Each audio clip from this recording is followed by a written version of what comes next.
शुभ संध्या। आज की जूम चर्चा में आप सबका स्वागत है।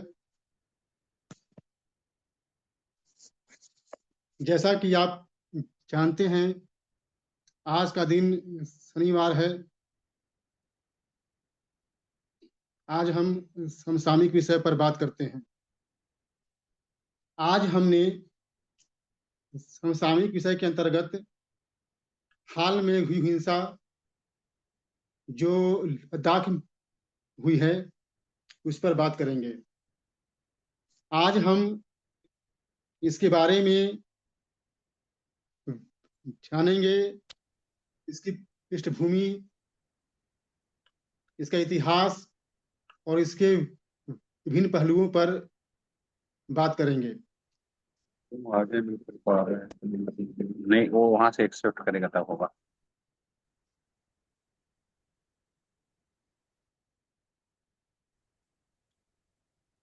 आज भैया जी, प्रदीप मंडावी जी का नाम से उनको जोड़िएगा ना, जुड़ने की कोशिश कर रहे हैं। लिंक जो है सबके लिए ओपन है, क्लिक करें और जुड़ जाएं।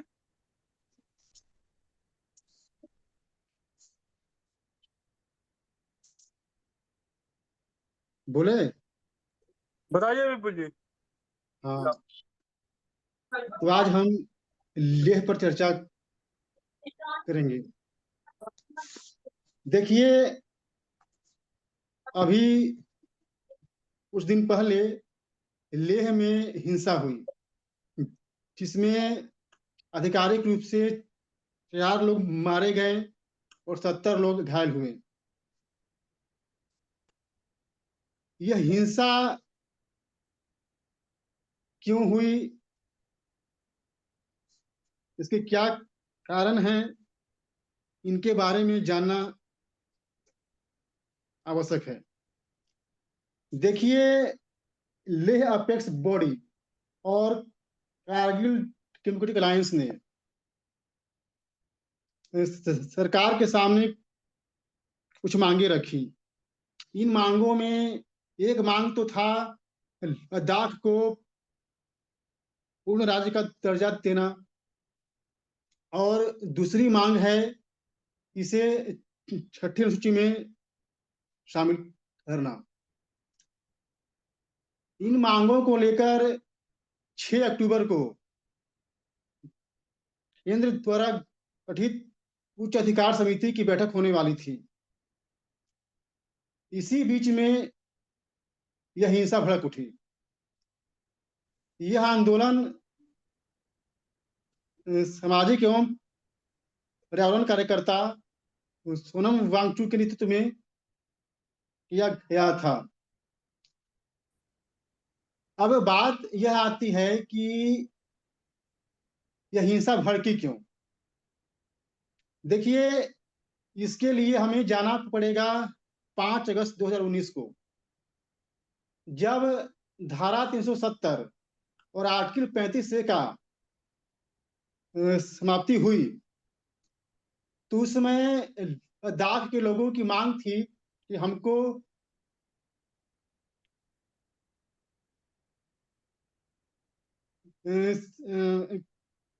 शासित प्रदेश का दर्जा दिया जाए और हमें ऑटोनॉमी प्रदान की जाए।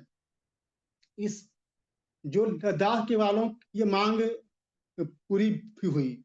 जब 5 अगस्त 2019 को कश्मीर से धारा 370 हटी, तो लद्दाख को एक यूनियन टेरिटरी बना दिया गया। अब बात ये आती है कि तब से लेकर आज तक सोनम वांगचुक के नेतृत्व में लगातार आंदोलन जारी है। उनकी विभिन्न मांगे हैं, इन्हें सरकार ने पूरा भी किया है।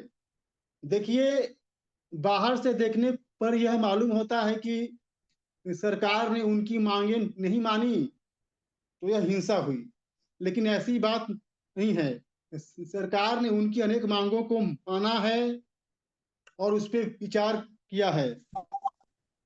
हम हाँ, जो मांगे मानी गई हैं उसके बारे में मैं बोलना चाहता हूँ।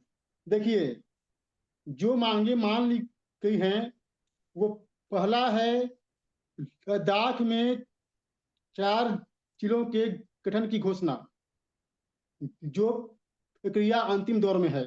दूसरा है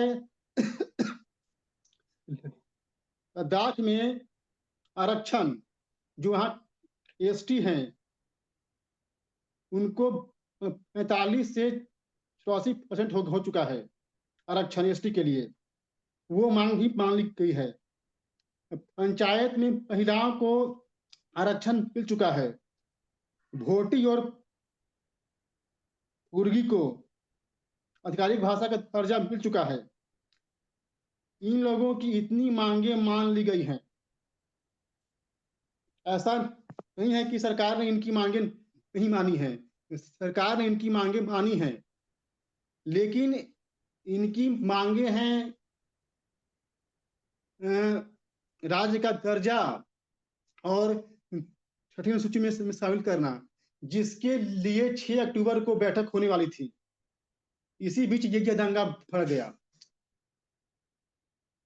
देखिए, सरकार की कुछ मजबूरियां हैं। इनकी मांगे कुछ ऐसी हैं जो संविधान के खिलाफ हैं। यह वैकल्पिक न्यायिक व्यवस्था की भी मांग कर रहे हैं, जो कि एकदम गलत है। इसके अलावा ये वित्तीय मामले में भी स्वायत्तता मांग रहे हैं, जो कि संवैधानिक ढांचे के खिलाफ है। यही नहीं, हमें देखना पड़ेगा कि लद्दाख जो है वह चीन की सीमा से सटा हुआ है। हमें वहां पे विकास कार्य भी करना है। हम हर मांग को पूरा नहीं कर सकते। हमें अपनी राष्ट्रीय सुरक्षा को भी ध्यान रखना है। अतः इसलिए भी सरकार जो उनकी बाकी मांगे हैं उनको मानने में देरी कर रही है। तो यहां तो मैं कहता हूं कि सरकार का इसमें दोष नहीं है। यह दंगा भड़काया गया, उकसाया गया। रैली के दौरान नेपाल का जो जेएनजी आंदोलन था या अरब स्प्रिंग था, उसकी प्रशंसा की गई। उसी के बाद यह दंगा भड़का है। अब हम बात करते हैं सोनम वांगचुक की। यह व्यक्ति है कौन? सोनम वांगचुक एक सामाजिक एवं पर्यावरण कार्यकर्ता रहे हैं। इनको रेमन मैग्सेसे अवार्ड भी मिल चुका है। इसमें कोई संदेह नहीं, इन्होंने लद्दाख में अच्छे कार्य किए हैं। लेकिन यह बात भी उतनी ही सही है कि इन पे कई तरह के आरोप लगते रहे हैं। यहाँ तक कि वहाँ की जो स्थानीय सामाजिक संस्थाएं हैं उन्होंने ही इन पर आरोप लगाए हैं। जो इनका एनजीओ है वो फॉरेन फंडिंग के रूप में माना जाता है। अभी हाल ही की खबर है, 2 दिन पहले उनकी फंडिंग रोक दी गई है। इसके अलावा आज लद्दाख डीजीपी का बयान आया, इनका पाकिस्तान के साथ संबंध है। यह पाकिस्तान यात्रा भी गए थे। हाल ही ये बांग्लादेश होकर आए हैं। कहने का मतलब यह है कि इस व्यक्ति का जो गतिविधि है, हरकत है, वह भी संदेह के घेरे में है। इसने बयान भी कुछ ऐसे दिए जो कि स्वीकार्य नहीं है। अभी अभी इस व्यक्ति को गिरफ्तार कर लिया गया है, खबर है ये। तो हमें देखना पड़ेगा कि जो लद्दाख का मुद्दा है इसको हम अलग तरीके से देखते हैं। अब इसमें एक बात और आती है कि यह जो जन आंदोलन है जिसे कहा जा रहा है, यह आंदोलन है या षड्यंत्र है? तो इसमें हम कह सकते हैं कि जिस तरह से हिंसा हुई, षड्यंत्र से इनकार नहीं कर सकते।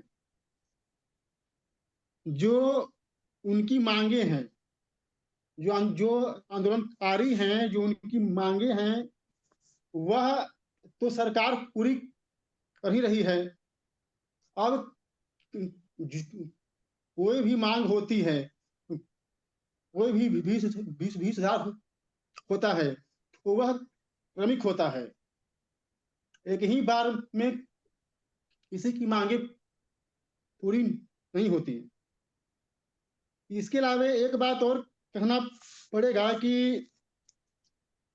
यह जो अरब स्प्रिंग या जेएनजी जैसा आंदोलन जो नेपाल में हुआ, इसमें इसकी झलक देखी गई। ऐसे भी जो उनका एनजीओ है, उसमें विदेशी फंडिंग होती है। जो नेपाल का जो आंदोलन रहा, वहां भी फंडिंग की बात हुई। इस तरह से यह मामले को हम यह नहीं कह सकते कि सरकार ने मांगे नहीं मानी। इसमें सोनम वांगचुक भी संदिग्ध हैं। जो उनकी हरकतें हैं, जो उनका एनजीओ है, जो उनके बयान हैं, उन पर भी सवाल खड़े होते हैं।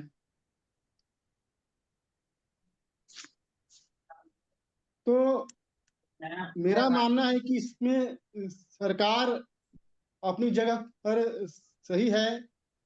उनके अधिकांश मांगों को मान लिया गया है। जो उनकी मांगे हैं, उनके लिए बैठक होने वाली थी, इसके बावजूद यह हिंसा हुई। हम इसे हठधर्मिता कहते हैं। यह पूरी तरह से हठधर्मिता है।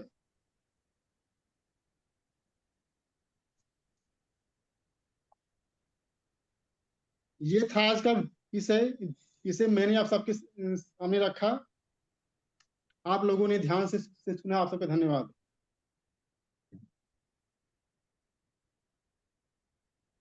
धन्यवाद विपुल जी। बाकी के साथी बताएं। नमो नमः। जी आदरणीय, बताइए।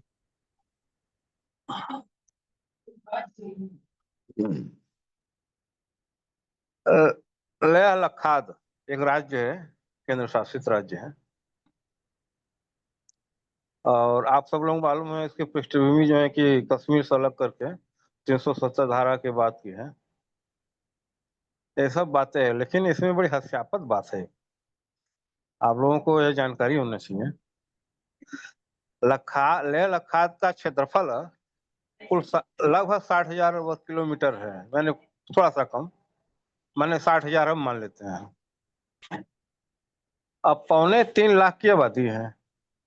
3.25 लाख से थोड़ा सा कम है। ये दोनों चीजों को ध्यान दीजिए,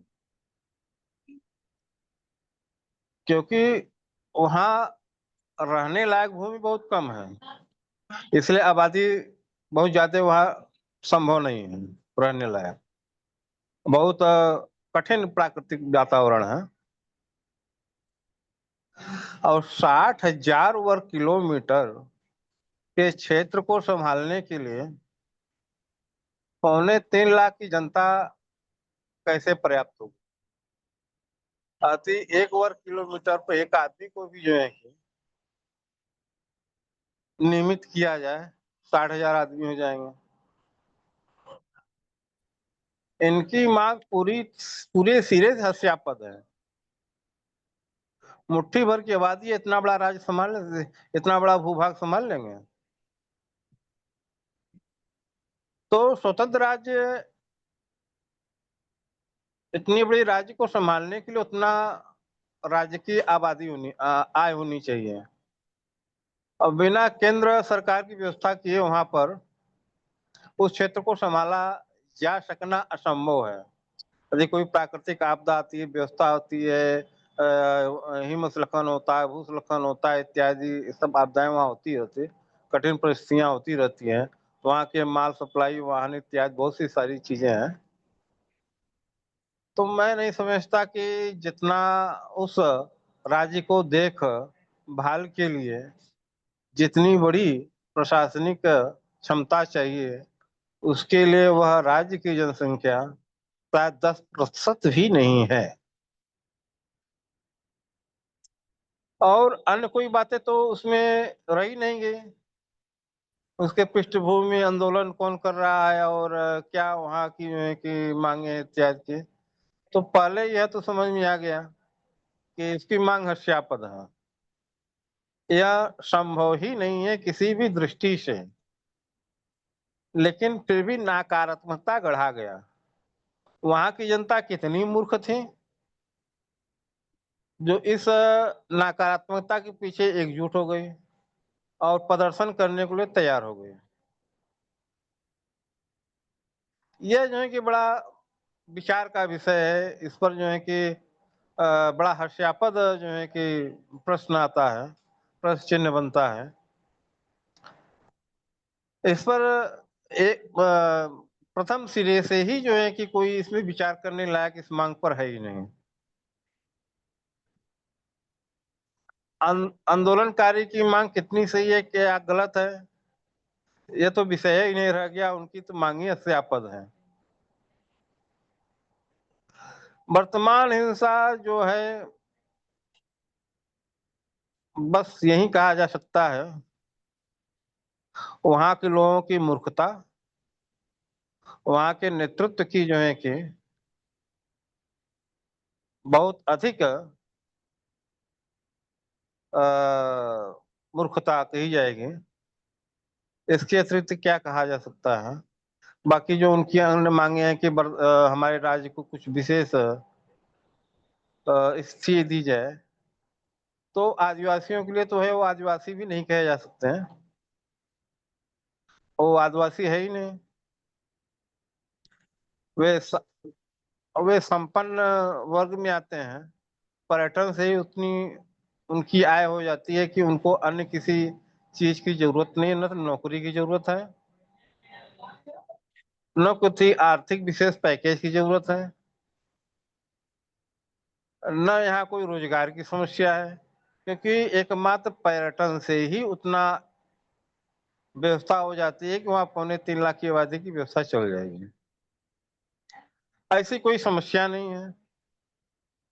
और लेह लद्दाख में औसत आय भी बड़ी अच्छी है और सारी व्यवस्था वहाँ सेना संभालती है। तो वहां पर कोई समस्या नहीं है। इसके लिए कुछ समस्या कैसे पैदा किया जाए, तो समस्या जो उठाया जाएगा तो ऐसे ही समस्याएं मूर्खतापूर्ण हत्यापूर्ण की मांग को लेकर के समस्याएं पैदा होगी, जिस पर कोई चर्चा करना भी नहीं बनता है कि आपकी मांग क्या है, यह क्या है। निश्चित ही नरेटिव गढ़ा गया है, नकारात्मकता जो है फैलाई जा रही है। देश में 2-4 नकारात्मकताएं हमें ऐसी जो है कि सुनने में आई और प्रत्यक्ष रूप से जो है कि उसका खामियाजा देश भुगतना पड़ा। अब किसान बिल की जो वापसी हुई, वह नकारात्मकताओं की भेंट चढ़ गई। ऐसे बहुत सी चीजें हैं जो नकारात्मकता पैदा करके राजनीति करते हैं। यही लोकतंत्र की सबसे विसंगति है। और सबसे बड़ी मूर्खता हास्यास्पद बात है, ऐसे लोगों के साथ जनता खड़े कैसे हो जाती है, यह हमारे दिमाग में प्रश्न आ रहा है। कैसे खड़े हो गई जनता? क्या वहां की जनता इतनी मूर्ख है, या तो जो है क्या कहा जाए, अब समझ में नहीं आता है। इसी के साथ मैं अपनी बात समाप्त करता हूँ। धन्यवाद। धन्यवाद आदरणीय। बाकी के साथी बताएं।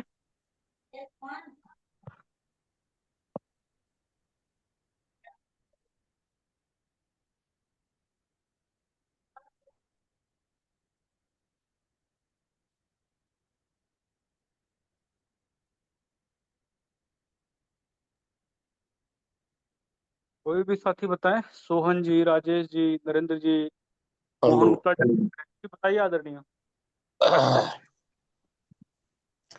आज की चर्चा में हमारे सभी विद्वत साथियों का स्वागत है। आज की चर्चा में जो समसामयिक विषय हर एक शनिवार को रखा जाता है, इसमें आज जो फिलहाल में लेह और लद्दाख में जो हिंसा भड़की, दंगा फसाद हुआ और उसमें हमारे कई भारतीय भाइयों का हत्या भी हो गया, उनके उसमें जो है वो उनकी कुर्बान हो गए वो, और कई 70-80 का दे रहा है कि बहुत से जो है घायल भी हुए। अब ये चीज विचारणीय है और चिंतन योग है कि लेह और लद्दाख ऐसा शांतिपूर्ण जगह और प्राकृतिक सुंदरता की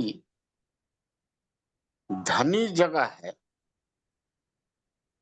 जहां पर कि पर्यटक लोग जो हैं वो बड़े शौक से लेह और लद्दाख घूमने के लिए जाते थे।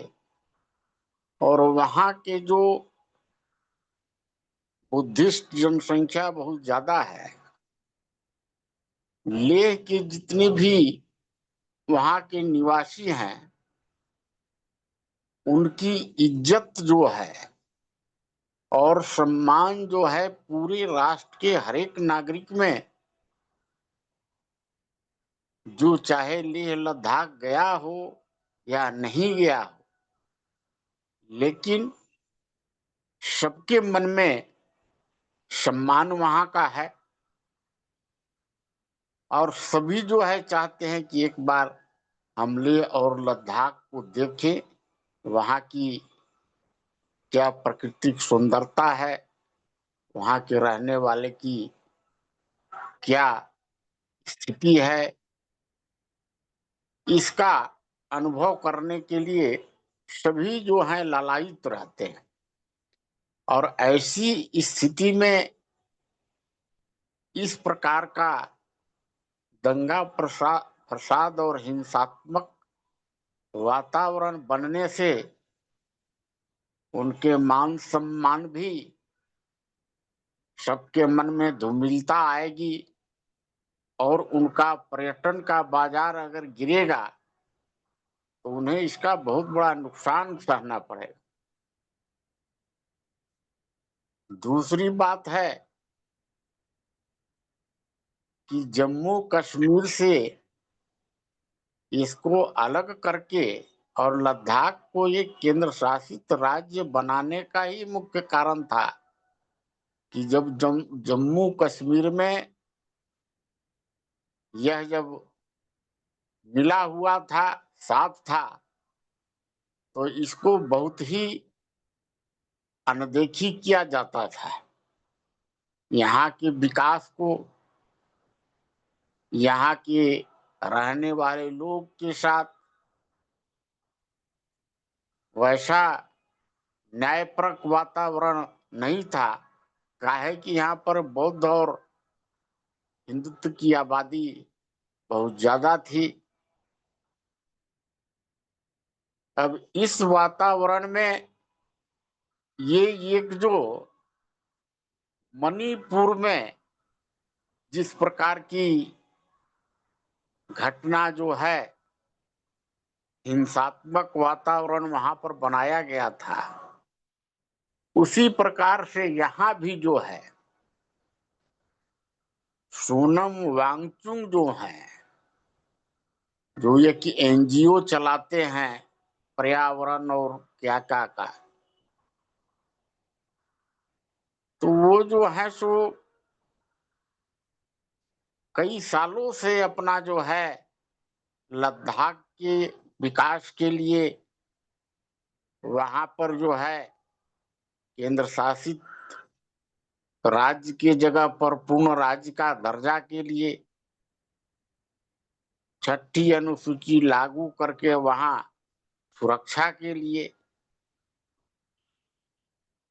तथा कई बेरोजगारों को वहां पर लोकल को रोजगार के लिए, ये सब कई प्रकार की बातों को लेकर वो अहिंसात्मक आंदोलन, अहिंसात्मक वातावरण में जो है सो अपना कार्य कर रहे थे और वो अनशन पर भी थे शायद। अब इस दरमियान में सरकार से चर्चा भी चल रही थी और सरकार से चर्चा में 1800 सर्विस भी वहां पर बच्चों को देने के लिए भी निकला हुआ था और वहां पर जो है फिर ये जो चर्चाएं थी इस पर चर्चा करने के लिए 6 अक्टूबर का डेट भी मुकर्रर था और केंद्र सरकार जो है विशेष रूप से उसके जेहन में है कि लेह और लद्दाख को हम कैसे वहां को विकास करें। ऐसा जो आज की सरकार है वो सारे पूर्वोत्तर राज्य जितने भी जो पिछड़े हुए हैं पूर्व में राज्य जिन पर की ध्यान नहीं दिया गया है उन पर विशेष ध्यान है। वांगचुंग पैदल यात्रा भी लेह लद्दाख से दिल्ली तक का किए थे। अब ऐसी स्थिति जब वो अहिंसक वातावरण में करने वाले थे तो ऐसा कैसे आ गया। अब ये चीज देखा जा रहा है वहां पर कि 7 नेपाली घायल जो हैं जो कि नेपाल में जेएनजे को किए थे वो उसमें पकड़ाए हैं। जो कांग्रेस के सांसद थे पूर्व के उनकी जो है उत्तेजनात्मक और हिंसात्मक जो है भाषण जो है उसका भी वहां पर बात आ रहा है। कुछ विदेश की भी शक्तियों का कुछ वहां पर भड़काने का और कुछ जो विपक्षी दल हैं उनका भी उसमें हाथ होने की बात कही जा रही है। अभी जो है वो सोनम वांगचुक का एनजीओ भी जो है निरस्त कर दिया गया है और शायद उनको दिल्ली ले जाया गया है। अभी तो वहां पर वातावरण शांत है। अब जहां तक कि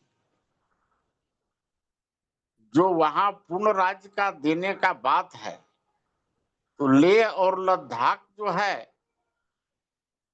बिल्कुल चाइना के बॉर्डर से सटा हुआ है और बहुत संवेदनशील जगह है। चाइना से बराबर जो है वहां पर कब मतलब किसे वहां का स्थिति बिगड़ जाए क्या हो इसको कहना बड़ा मुश्किल है।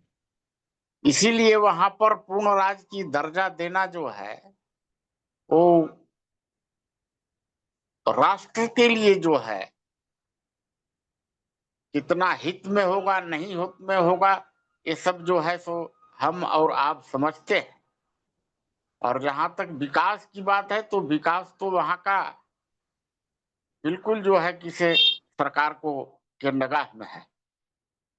तो ये जो आज हमारी भारत की जो बढ़ती हुई ताकत है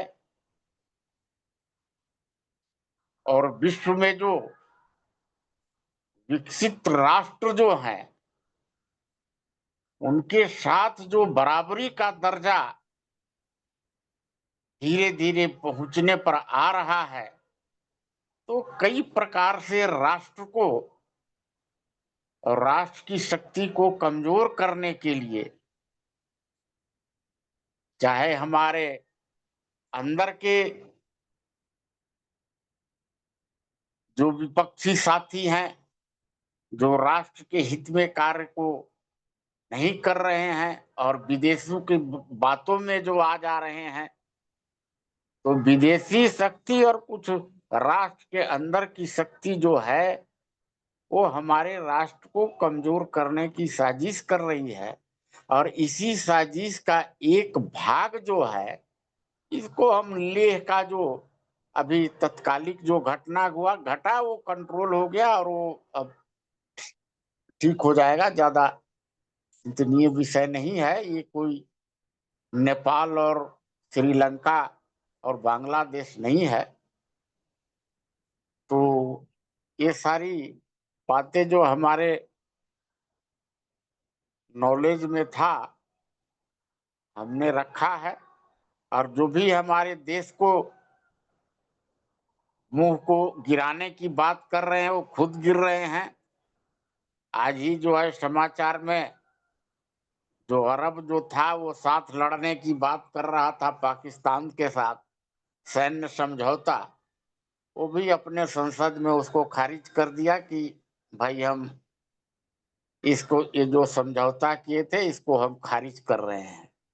तो भारत की शक्ति अभी बढ़ रही है, उसकी कूटनीतिक ताकत के बल पर जो है अभी तो सब कुछ ठीक चल रहा है। हमें यही देखना है कि हम भाई जो सरकार विकास के रास्ते पर और राष्ट्र के लिए सोच रहा है उसकी ताकत को मजबूत करें। मैं अपनी बात को ही विराम देता हूं, और साथ ही और इसकी जो है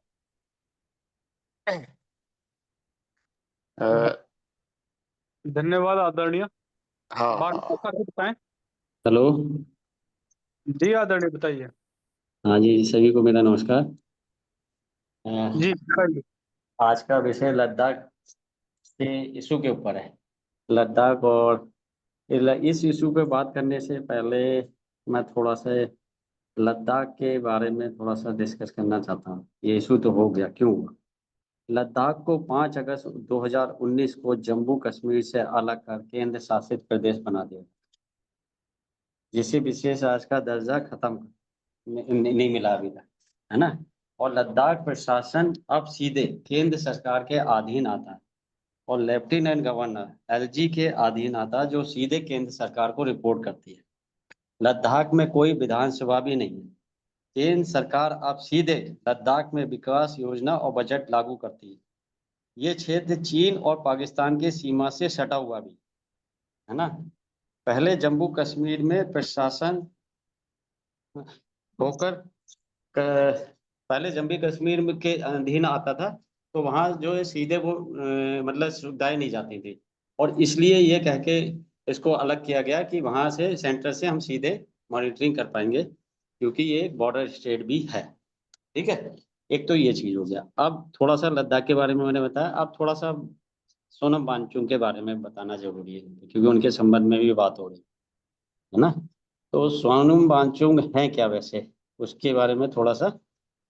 सोनम वांगचुक जो है एक साइंटिस्ट है, ये तो सबको पता है, लेकिन उन्होंने कहा क्या, वो सिमोल नामक और हेल नामक 2 इंस्टीट्यूट चलाते हैं। सिमोल क्या है, लद्दाख में शिक्षा सुधारकों के लिए प्रसिद्ध है, जबकि हेल क्या है, Himalaya institute of alternative Ladakh एक वैकल्पिक विश्वविद्यालय है, जिसे वांगचुक और उनकी पत्नी गीतांजलि जांगमो ने स्थापित किया था। यह संस्थान लद्दाख की भौगोलिक और सांस्कृतिक विशेषों के अनुरूप शिक्षा प्रदान करने का प्रयास करता है।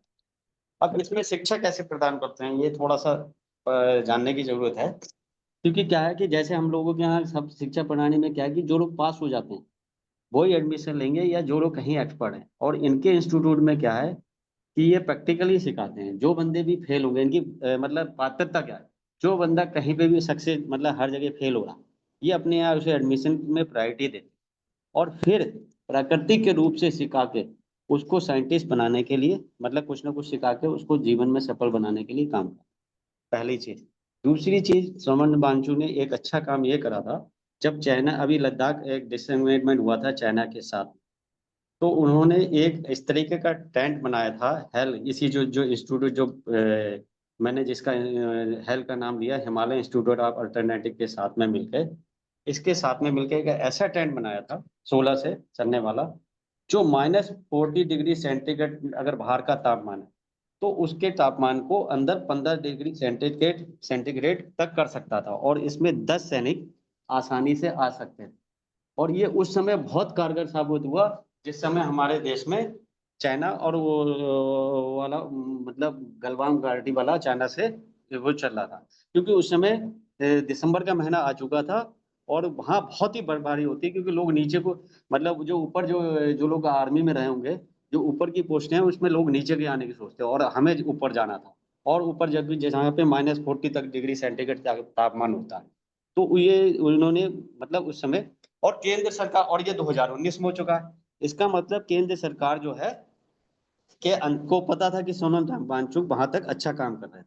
और एक चीज हो रहा है, बॉर्डर स्टेट होने की वजह से सेंटर की जितनी भी एजेंसियां हैं, उनकी बहुत बारीकी मॉनिटरिंग होती है। इससे इस बात से मतलब कोई वो नहीं कर सकता कि डिनाई नहीं कर सकता कि बॉर्डर स्टेट में जब सेंटर की पैरामिलिट्री फोर्स, स्टेट फोर्स, अगर केंद्र साथ वो मतलब केंद्र पूर्ण राज्य का दर्जा नहीं, केंद्र शासित प्रदेश है, तो वहाँ की फोर्स सब लोग विशेष मतलब ध्यान मॉनिटरिंग रखते हैं। तो इतनी बड़ी अगर एक्टिविटी हो रही थी, जैसा कि सोनम वांगचुक पहले भी प्रोटेस्ट कर रहे थे, तो उसका एक प्रोटेस्ट का मैं मेरे को ये समझ में आता है कि जब डेवलपमेंट के लिए वो बात कर रहे हैं, और वो ये कहते हैं कि हमें पूर्ण राज्य का दर्जा दो, वो तो गलत है। पूर्ण राज्य का दर्जा तो बॉर्डर स्टेट पे नहीं मिलेगा, वो तो संभव नहीं है, क्योंकि उसमें बहुत सारी दिक्कतें तो आती हैं। लेकिन इसके पीछे जो हम लोग देख रहे हैं या जो हमें मीडिया दिखा रहा है, वही कारण है या कुछ और कारण है? क्योंकि एक बंदा जो मतलब इतने बड़े लेवल का साइंटिस्ट, जो बाहर जा सकता था, जो अपने देश से छोड़ के कहीं और जा सकता था, अरबों खबरों कमा सकता था, वो किसी लूप में फंस के गलत काम करेगा, ये कह देना बहुत आसान काम है हम जैसे छोटे लोगों के लिए। लेकिन बड़े लोगों की राजनीति को कैसे चेक करेंगे, इसके लिए मैं थोड़े से 1-2 उदाहरण देना चाहता हूँ। जैसे अभी क्या है कि कई स्टेटों में आपने देखा होगा प्रोजेक्ट लगते हैं हमारे, और एक पर्टिकुलर, मैं किसी का नाम नहीं लेना चाहूंगा क्योंकि अब तो गवर्नमेंट ने भी कह दिया कि किसी का नाम लो लो। एक पर्टिकुलर घराने को मैंने देखा है कि हर एक स्टेट में कम से कम 450 एकड़ जमीन से 4,500 एकड़ से कम की जमीन नहीं दी जा रही। वो गुजरात का भी उदाहरण हो सकता है, और हमारा झारखंड का उदाहरण, छत्तीसगढ़ का हो सकता है, और अभी बिहार का जल्दी में अभी उदाहरण था। और एक जगह तो यहाँ के मतलब जज ने भी कहा था कि क्या पूरा डिस्ट्रिक्ट ही दे दोगे, जब वहाँ वो किसी ने वो लगाया। तो इसके बारे में भी आपको थोड़ा सा जानकारी मैं देना चाहूंगा। मैंने कहीं पढ़ा था कि 20,000, अब ये तो माना है कि वो बॉर्डर स्टेट है, और सब लोग ये डिनाई कर रहे हैं कि वहाँ पे मतलब राज्य का दर्जा नहीं दिया सकता। जब राज्य का दर्जा अगर हम नहीं दे सकते, और जबकि हमारा सब कुछ है, किसी का कब्जा नहीं होगा, तो 20,000 एकड़ जमीन अगर किसी को देने का प्रस्ताव मतलब चल रहा हो, हालांकि अभी वो पास नहीं हुआ, लेकिन पता क्यों? क्योंकि नेशनल जो ज्योग्राफी ऑफ डिपार्टमेंट हमारा है, वो जब सर्वे करता तो वो रिपोर्ट सेंट्रल मिनिस्ट्री को जाती है, और उसमें ये पता चल जाता कि हमारा खनिज पदार्थ कहाँ कहाँ है। जैसा हंसदेव जंगल के नीचे बहुत सारा कोयला था, आज क्या है, हंसदेव जंगल को आधा कटा दिया, और बहुत मतलब उसको बहुत सारा विद्रोह हुआ, लेकिन क्या रुका? नहीं रुका। ऐसे ही बिहार में इतना प्रोटेस्ट हुआ, अभी मतलब वो जमीन का मुद्दा चला, नहीं रुका। वो दूसरा मुद्दा मैं बता रहा हूँ, वहां पे भी गुजरात में भी ऐसे ही हुआ था। तो और ये बहुत पहले का मतलब गुजरात 2000 मतलब बहुत पहले का 2014 की पहले की बात है। और ये जो मुद्दा है, इसमें क्या है कि वहां पे आपको बता दें, जो ये इलेक्ट्रॉनिक कारें आ रही, इनका रेडियम का बहुत बड़ा स्टोर, मतलब वो ज्योग्राफी के हिसाब से जो जिससे बैटरी बनेंगी, बहुत बड़ा भंडार है। और वहाँ पे 20,000 एकड़ जमीन का बहुत ऊपरी एरिया में, जहाँ पे मतलब बस्ती नहीं है, वो नहीं है, तो एक हिसाब से अगर वो 20,000 एकड़ का आएगा, तो उसका नुकसान मैं बताना चाहूंगा कि उससे जब वो होगा, तो वहाँ क्या होगा कि एक तो दूसरे देशों की सैटेलाइट रेडार के उसमें आ जाएगा। दूसरा, जब वो षड्यंत्र लगते हैं, तो उसमें बहुत सारे इक्विपमेंट ऐसे यूज होते हैं जो ट्रेस किए जा सकते हैं, मतलब जैसे आईपैड उसके सारा हैक किए जा सकते हैं। जैसे आपकी बात हम सुन रहे हैं, या हम हमारी बात कोई और सुन ले चोरी छुपे, तो वो आसान है। तो इस तरीके का प्रोजेक्ट बाहर लगना नहीं चाहिए जो कि प्रस्तावित है। तो इसके पीछे कुछ ये भी कारण हो सकते हैं, क्योंकि देखो मैं ये नहीं कह रहा कि यही कारण होगा, लेकिन जिस तरीके से दूसरे स्टेटों में इन मुद्दों को भड़काया गया कि ये अपने देश में ही कई लोगों को मतलब विद्रोह करने वालों को अगर इस तरीके से, जैसे आप मानो स्टूडेंट करता है तो उसे कुछ भी नया नाम दे देते हैं लोग, बेरोजगार करता है कोई और नाम दे देते हैं, और अगर धार्मिक संगठन करता है उसे कुछ और नाम दे दे रहे हैं। तो ये तो मतलब पॉलिटिक्स का एक हिस्सा है। इसे आम जनता को समझना पड़ेगा कि जो भी पार्टी शासन में है या शासन चाहती है, वो ये जो चाहती है, वो ये चाहती है कि ये लोग इसी में उलझे रहें और विकास की बातें ना। अब वो नेता नहीं रहे पहले जैसे, जैसा कि हमारा संगठन कहता है कि हमें कुछ नया करना पड़ेगा, तो वैसे नेता अब नहीं है, और उन पे उनकी चीजों को विश्वास सुन के विश्वास नहीं करना चाहिए। हमें खोजना चाहिए, पढ़ना चाहिए, और आंखें और सब कुछ खुला रखना चाहिए, तब हमें डिसीजन पे आना चाहिए। आजकल नेशनल मीडिया में क्या दिखा रहा है क्या नहीं दिखा रहा है बताइए। बहुत सारी बातें जो नेशनल मीडिया भी सब कुछ दिखाना नहीं चाहता, है ना। कई बार साक्ष्य होते हुए, जैसे हमने कहा ना, कल हम लोग चर्चा भी कर रहे थे, सत्य और असत्य। सत्य वो है जो प्रमाणिक है, जिसको प्रमाण और जिसे नकारा नहीं जा सकता, और असत्य वो है जिसको मतलब प्रमाण की, जो प्रमाणिक नहीं है और जिसे नकारा जा सकता है। तो इसी तरीके से क्या होता है, जो हमें दिखाया जा रहा है वो जरूरी नहीं कि वो सत्य ही है ना। तो मेरा ये कहना था, और बाकी मैं ये चाहता हूँ, मतलब ये सोचता हूँ कि इसके पीछे, और ये कह देना बॉर्डर स्टेट पे कि वहाँ पाकिस्तानी आ गए, रोहतंगे पहुंच गए, ये पहुंच गए, तो हमारा इसका मतलब तो हमारे डिफेंस मिनिस्टर और जो अपने होम मिनिस्टर को तो इस्तीफा दे देना चाहिए फिर तो। क्योंकि पता क्या है कि इन्हीं की जिम्मेदारी बनती है बॉर्डर स्टेट में, अगर इतना सब कुछ हो रहा था और इनको पता था, तो क्या ये मतलब क्या कर रहे थे, ये तो अपनी ड्यूटी कर ही नहीं पा रहे थे। और उन एजेंसियों के अधिकारी को टर्मिनेट करना चाहिए जो ये मतलब इतनी बड़ी घटना घट गई। इसका मतलब क्या है कि इस घटना को चुपचाप रखा गया, और जब ये बम फूट गया तो उनको उठा के दूसरी जगह फेंक दिया गया, और ये मुद्दा दूसरा जगह डाइवर्ट कर दिया गया, क्योंकि काम तो कुछ और करना है। तो अब किसी को भी दोषी साबित कर दो, ये तो बहुत आसान काम है एजेंसियों के लिए। आज के टाइम में क्या है, आज के टाइम में क्या शुरू से ही होता रहा है ये तो, इसमें तो कोई नहीं है। जैसे आप लोग मालेगांव ब्लास्ट में ही कहते हो कि वो हिंदू को आतंकवादी बना दिया गया था, तो अब ये काम नहीं हो सकता, ये कैसे कह सकते हैं हम कि उनको आतंकवादी घोषित कर दिया जा रहा हो, एनआईए लगाया जा रहा है। जबकि इसी तरीके की घटनाएं दिल्ली में हुई थी, तो दिल्ली में तो खुल्लम खुल्ला नेता कह रहे थे कि मतलब किस तरीके के भाषण दे रहे थे, उन पे तो एनआईए नहीं लगा, दंगा तो वहां पे भी हुआ था, दुकानें और मार्केट तो वहां पे भी जलाए गए। लेकिन एक साइंटिस्ट के लिए कोई नहीं बोल रहा। और अगर एक चीज और भी है ना, कि अगर दूसरों के लिए करने के लिए वो नेता तो कोई किसी के लिए कुछ कर ही नहीं रहा, वो तो अपने पद पाने के लिए करता है। और इस जैसा साइंटिस्ट अगर देश से चला जाएगा तो हम लोगों का नुकसान होगा। लोग सोचेंगे यहाँ रहना ही क्यों है, फिर तो ये होने लग जाएगा ना, पढ़ा लिखा आदमी सोचेगा यार क्या करना, ये लोग तो हमें अगर सच बोलेंगे तो हमें फांस देंगे। पहले सत्यता पे जाना पड़ेगा हमें, और बिना सत्यता पे जाके किसी पे एलिगेशन और सरकार के फेवर में भी खड़ा हो जाना, ये भी मुझे नहीं लगता कि अच्छी बात है। मैं नहीं ये कह रहा कि किसी की सरकार में, किसी सरकार के पक्ष में भी नहीं हूँ, लेकिन मैं ये चाहता हूँ कि निर्दोष आदमी ना फंसे। जैसा कि आप लोग का, जैसे आप अपने डिमांड करने चले जाओ नौकरी में किसी काम की, तो आप ही को गलत साबित कर देंगे लोग, है ना। पुलिस कहेगी अच्छा तुम ज्यादा बोल रहे हो, बंद कर देंगे किसी भी केस में उठा के। आज के आम बात है ये बात। किसी अगर तुम्हारे यहाँ राशन कम मिल रहा हो कह दो, तो तुम्हारा राशन कार्ड कैंसिल कर देंगे। ये तो इस तरीके का दबाव तो प्रशासन में हमेशा से है ना। तो बस मैं ये कहना चाह रहा था, मतलब सत्यता पे हमें खोज करनी पड़ेगी और उसी तरफ आगे बढ़ना पड़ेगा। तो किसी पे ब्लेम लगाना बहुत आसान है, जैसे मानो हमें पकड़ ले कोई किसी केस में, एक और शॉर्ट वो बच्चों बस खत्म कर रहा। जैसे एक मैं उदाहरण दे दूं, आम परिवार का, आम के परिवार के लड़के को पुलिस ने पकड़ लिया, और वो मतलब उसे उठा के, और लोगों चर्चा क्या हो जाती है, वो बहुत करप्ट। बाद में पता चलता है कि उसने कुछ करे ही नहीं, वो छूट गया, और उसकी बदनामी हो जाती है, लोग वही उसी तरीके से देखने लगे। इस तरीके से नहीं होना चाहिए। जब तक साक्ष्य नहीं हो, जब तक वो साबित ना हो जाए, तब तक इस तरीके से नहीं देखना चाहिए उस जैसे बंदे के लिए जिसने देश के लिए बहुत कुछ करा होगा, है ना। और एक चीज और है, जो ग्लेशियर, जो हम लोग ग्लोबल वार्मिंग की बात करते हैं, जिसकी मोदी जी विदेश में अध्यक्षता करके आए थे, आपको पता है ग्लेशियर पिघल रहे हैं। और सोनम वांगचुक ने एक ऐसी खोज की थी जिसमें ग्लेशियर को प्रिजर्व करने की वो है, प्रिजर्व करने का तरीका था। और उसको धीरे धीरे, जब पानी, जब हमारा गर्मी बहुत होती है, तो वो धीरे धीरे पिघल के हमारे मैदानी इलाके तक आए और नीचे तक पहाड़ों में भी पानी मिले। जो बंदा इतनी बड़ी टेक्निक पे काम कर रहा है, वो जैसे कोई उसे बहका देगा और वो पैसे के लिए काम कर जाएगा, पैसे मतलब हमारे देश में ही लोग सोच सकते हैं, पूरे किसी न किसी उससे प्रयोजित हो। वरना दिमागदार आदमी तो ये सोचेगा कि यार क्यों करेगा वो बंदा ऐसा, उसे पैसे की जरूरत होती, विदेश चला जाता, उसे तो कितने डॉलर मिल जाएंगे, यहाँ रहने उसे करने की क्या जरूरत है, ये सब डॉलर, है ना।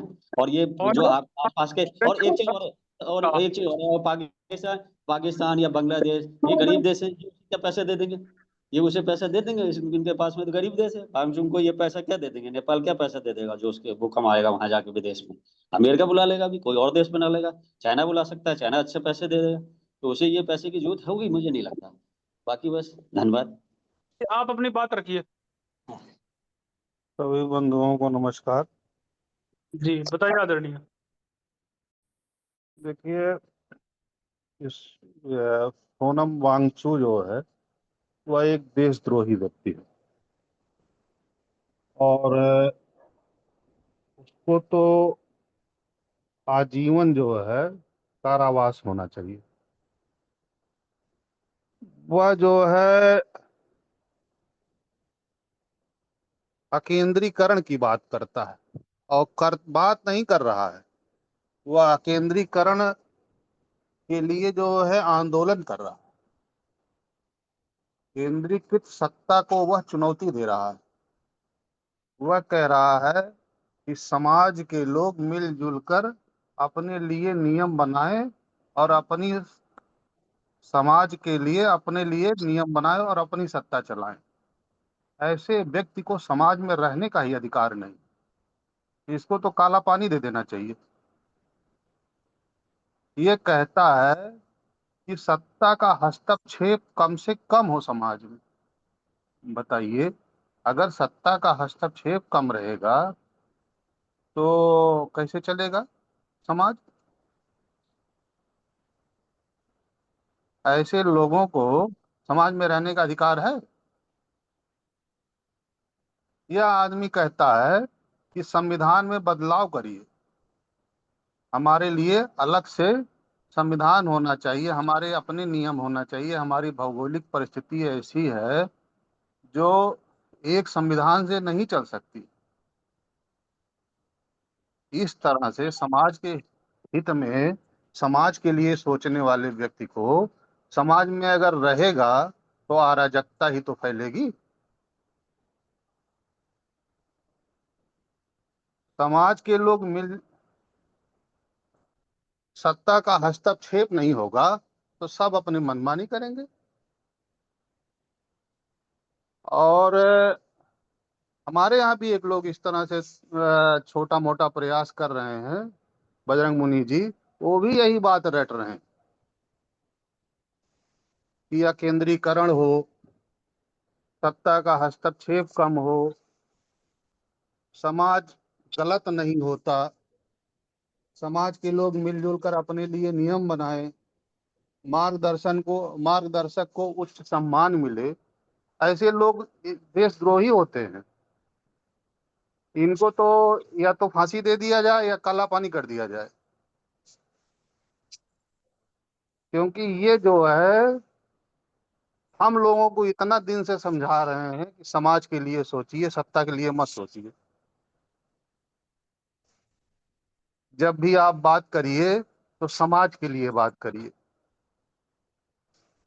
समाज का हित में जो व्यक्ति काम किया है वो उसके बारे में अगर उसका चरित्र हनन भी किया जाए तब भी उसके साथ खड़े रहिए, और यह मानिए कि आदर्श कुछ नहीं हो सकता है, हम सब दो नंबरी। हमारा वाला तो स्मगलर है, बजरंग मुनि तो खुद चैलेंज करता कि स्मगलर हूं मैं। तो ऐसे लोगों को तो समाज में रहने का कतई अधिकार नहीं। वो तो हम लोग समझदार लोग हैं कि मानते नहीं, हमेशा सत्ता के लिए ही बात करते हैं, समाज के लिए बातें नहीं करते। केंद्रीकरण के लिए तो हम पक्ष में ही नहीं जाते। हम सोचते हैं डबल इंजन की सरकार रहे, अगर केंद्र में सरकार है तो प्रदेश में भी उसी की सरकार रहे, गांव में भी उसी की सरकार बन जाए, एकदम केंद्रीकृत व्यवस्था हो जाए।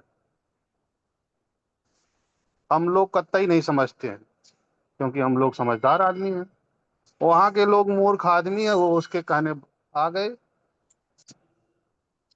अच्छा, हमारा वाला तो जो है आंदोलन करता नहीं है, और वो ठहरा इंजीनियर आदमी, और समाज को बदल रहा है, अपने लिए नियम बना रहा है, और समाज में काम कर रहा है, तो उसको तो पक्का भाई साहब जो है काला पानी होना चाहिए, उससे नीचे उसकी कोई सजा है नहीं। हमारा वाला भी 10-5 लाख रुपया महीना खर्च करता है, ये भी कहीं से विदेश में फंडिंग पा रहा है, और वो तो ज्यादा खर्च करता है तो पक्का कहीं से पा रहा होगा। अब देखिए, जो बॉर्डर के देश प्रदेश होते हैं, वहाँ की अगर अपनी सरकार होती है तो कितना खतरनाक होता है। आप एक उदाहरण से देख सकते हैं कि गुजरात में भाजपा की सरकार थी और केंद्र में कांग्रेस की सरकार थी, और पाकिस्तान से जो है कसाब जो है समुद्र के रास्ते गुजरात से होते हुए दिल्ली आ गया। मोदी की सरकार थी वहां पर, और गुजरात से वो जो है दिल्ली आ गया समुंदर से। तो ये सब जो मुंबई आ स्टेट गया है, दिल्ली नहीं। ये सब जो स्टेट हैं, इनको तो बर्खास्त करके जो है सीधे सीधे जो है दिल्ली शासित कर देना चाहिए। गुजरात हुआ, पंजाब हुआ, उत्तराखंड हुआ, केंद्रीकृत ही व्यवस्था चाहिए, और हम लोग पूरे उसके पक्ष में हैं। बाबा बजरंग मुनि जी कुछ चाल चलते हैं, समझाने की कोशिश करते हैं, लेकिन हम लोग लद्दाख वालों की तरह बेवकूफ थोड़ी हैं, हम उसको नहीं मानेंगे। धन्यवाद। भैया जी बैदराज बोल रहा हूँ। जी बताइए आदरणीय। भैया जी अभी फौज भैया जी ने कहा जो, मैं एक मिनट थोड़ा साउंड से दूर जा रहा हूँ। केंद्रीकृत केंद्रीकरण मतलब ये नहीं, सुरक्षा और की जो व्यवस्था रहेगी वो केंद्रीकृत होगी, सुरक्षा और न्याय, इसके अलावा दूसरे मामले नहीं रहेंगे केंद्रीकृत। इस पर विचार कीजिएगा थोड़ा सा। सिर्फ पुलिस और सेना, विदेश विभाग, ये केंद्रीकृत रहेगा। बस जी इतना ही बताना था। जी ठीक है। कोई और साथी किसी को बात रखनी है? आज रणवीर मेरे सिंह। साथ जुड़े हैं क्या शायद? हेलो। जी बाबा हाँ जी जी शायद हैं। बोलिए। जी अपनी बात रखिए। बबलू जी कुछ कह रहे हैं। ये नहीं, मुनि जी कुछ कहा था तो सुन लो, फिर उसके बाद अपनी बात रख लूंगा। मैं कह रहा हूँ मुनि जी शायद हैं नहीं आज। अच्छा चलिए, कोई बात नहीं, मैं फिर अपनी बातों को रखता हूँ मैं। जी बताइए। जो लद्दाख वाला मामला है, वांचू जो एक व्यक्ति हैं, वो चाहे इनका जो भी प्रतिभा रहा हो, इंजीनियर रहे हो, साइंटिस्ट रहे हो, उससे लेने देने, इनको जो मुख्य मांगे थे, मांगे तो बहुत है, दो मुख्य मांगे। एक, स्वतंत्र राज्य का दर्जा, और छठी अनुसूची। स्वतंत्र राज्य के दर्जे में तो काफी लोगों ने कहा है, मतलब हम सब, मेरा वही है, हम छठी अनुसूची को समझते हैं। छठी अनुसूची क्या है? छठी अनुसूची के तहत ये जो पूरे भारत का अधिकांश जो वन क्षेत्रों में है लोग, हमारे यहाँ छत्तीसगढ़ में भी ऐसा है, जो इनका नारा है, जंगल जमीन, जल जंगल जमीन हमारा है, बाकी सब तुम्हारा है। ये जो इनका नारा है, इसी नारे पे जो है वांगचू भी काम कर रहे थे, ये भी इनका यही नारा था। अब छठी अनुसूची के तहत यह है कि इनका एक जैसे जिला मेंबर या एक समिति होगा, रहता है ना, समिति, ये समिति वो प्रस्ताव पारित करेगी। यानी केंद्र सरकार कोई भी योजना लाएगी इनके क्षेत्रों में, चाहे सड़क बनाने हो, कोई विकास कार्य करना हो, किसी प्रकार का कोई कार्य करना हो, तो जो समिति रहेगा, जिला समिति या ग्राम समिति जो इनके रहेंगे, उससे इनको अनुमति लेना पड़ेगा। यदि ये अनुमति नहीं देंगे तो वो वर्क नहीं हो सकता। ये छठी अनुसूची का प्रावधान। अभी कुछ दिन पहले हमारे यहाँ कोरबा, रायगढ़ साइड में भी जो रेलवे जुड़ रहा है, हमारा अंबिकापुर से लेकर के जो बरवाडी वाला काम चल रहा है, उस काम में भी एक संगठन खड़ा हुआ था, उसका विरोध कर रहा था। तो इनका ये जो क्षेत्र जो है, इनका मुख्य मूल मंत्र जो है, वो सरकार के काम को हस्तक्षेप करना मूल उद्देश्य इनका रहा है। और सोनम वांगडू भी जो है इसी मामला में फंस गए। इन्होंने एक षड्यंत्र पूर्वक तरीके से जो है पैसे इनको आए नहीं आए, पैसे विदेश से मिले, यदि कोई विदेशी ताकत नहीं था, फिर कुछ नेपाली जनता कैसे गिरफ्तार हुई, फिर उनका सहभागिता कैसे उसमें हुआ, जो वीडियो फुटेज आई है उसमें नेपाली लोग कैसे हैं, कहाँ से आए, इंटर कर गए। जब शुद्ध रूप से भारत का मामला था, भारत के स्थानीय लोग होने चाहिए थे, फिर नेपाल के लोग कैसे उसमें इंटर कर गए, ये तो अभी लंबी जांच के विषय है। अभी तो सरकार वो अभी उनको उठाई ही है, उठा करके उधर जेल में ले गई है, दिल्ली साइड जहाँ भी जेल में डाली हुई इनको, ध्यान हमें नहीं आ रहा है, मैं सुबह न्यूज देखा था। तो इनका भी उद्देश्य जो था उसी प्रकार से, जिस प्रकार से कुछ दिन पहले मिजोरम अशांत रहा, बीच बीच में बांग्लादेश का कुछ बॉर्डर भी रहते हैं। हाँ, मोदी जी का योजना तो यह है कि जितने भी भारत के जो बॉर्डरिंग जिले हैं, बॉर्डरिंग, वो सबको अपने अंडर कस्टडी में इनको लेना चाहिए, क्योंकि इस प्रकार से स्वतंत्र रहेंगे। अब रामानुजगंज हम रहते हैं, हम रामानुजगंज का बॉर्डर अगर मान लीजिए हम इसको इंटरनेशनल बॉर्डर मान ले, उस पार का आदमी इस पर आ जाएगा, मगर यहाँ का शासन तो छत्तीसगढ़ गवर्नमेंट चलाएगी। हम छत्तीसगढ़ सरकार जिसको चाहेगी उसको आने देगी, जिसको चाहेगी उसको जाने देगी, मनमाना करेगी। केंद्र सरकार उसमें क्या कर सकता है? और केंद्र सरकार के जो सैनिक रहते हैं, जो बटालियन आते हैं, उसको एडमिनिस्ट्रेशन देना, उसको व्यवस्था देना तो राज्य सरकार का काम होता है। वो जहाँ चाहेगी स्थापित करेगी, उनको जैसे चाहिए वैसे मूव करेगी, क्योंकि इनके अंदर में उनको काम करना होता है। बाकी व्यवस्था तो यही देखते हैं, तो कहीं ना कहीं एक रूप से इंटरफेयर करता है। इनका जो है मूल उद्देश्य होता है, और देश द्रोह का ही मामला जो लगा है इनको।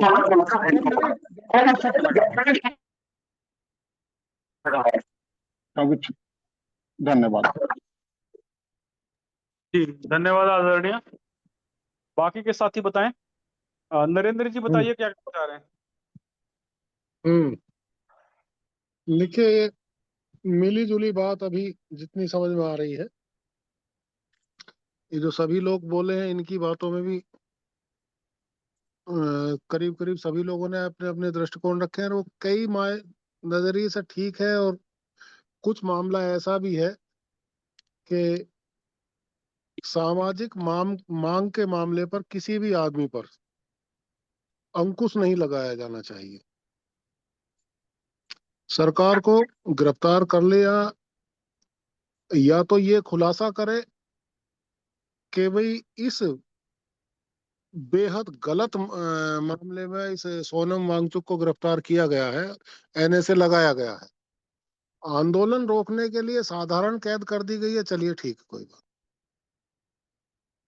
बात ये भी ठीक है। कोई उत्तरी कमान के लेफ्टिनेंट जनरल हैं, पता नहीं क्या है, रिटायर है कोई, आज मैं एक बयान उनका पढ़ रहा था, नेता क्या कह रहे हैं, अफसर सिविल के अफसर क्या कह रहे हैं, या जनता क्या कह रही है, ये दूसरी बात है।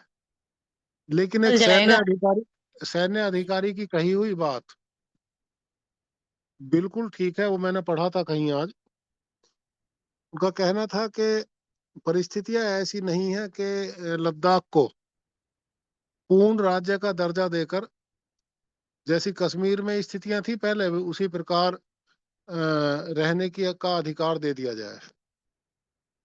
बात ये बिल्कुल ठीक है जो पवन जी कह रहे थे कि अंकुश नहीं होना चाहिए, लेकिन हम भारत में रहते हैं, लेकिन भारत का ही अस्तित्व नहीं है केवल। हम लोगों की जो मांग है सत्ता के विकेंद्रीकरण की, समाज के मजबूत होने की, वो ठीक जस्ती है, लेकिन जब विदेशी सरकारों की स्थितियों को समझते हैं तो वो गलत साबित हो जाती है। मैं एक प्राचीन इतिहास के अगर संदर्भ की तरफ ध्यान दूं, ये बताया जाता है कि वैशाली गणराज्य और उसके बिहार को बांटती है गंगा आर पार उत्तर दक्षिण के पार्ट में।